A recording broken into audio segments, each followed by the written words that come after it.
సహోదరులందరూ ఐక్యంగా ఉంటే దాన్ని దేంతో పోల్చాడు తెలుసా? అక్కడ అద్భుతమైన మాట చూద్దాం, 2-3 వచనాలు.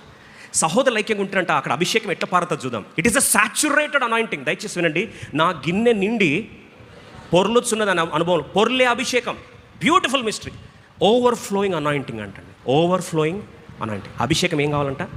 పొర్లి పారాలి.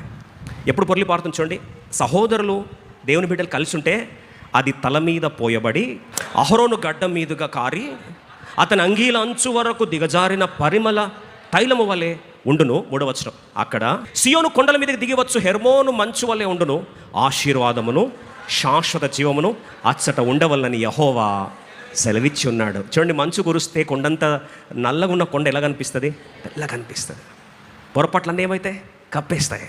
ఐక్యత ఉన్న దగ్గర పొరపాట్లు దెప్పి పొడవరు, బయటకు తీసి చూపించరు. ఆ మంచు హిమము ఐక్యత అనే అభిషేకం దాన్ని ఏం చేస్తుంది? కప్పేస్తుంది. అక్కడ ఏమవుతుందంట? అచ్చట ఆశీర్వాదమును శాశ్వత జీవమును అచ్చట ఉండవలని యెహోవా సెలవిచ్చి ఆజ్ఞించున్నాడు. There God commands his blessing. There God commands the sins to be covered. There God commands saturated anointing. Saturated anointing. అందుకొరకే కుండపోత వర్షం.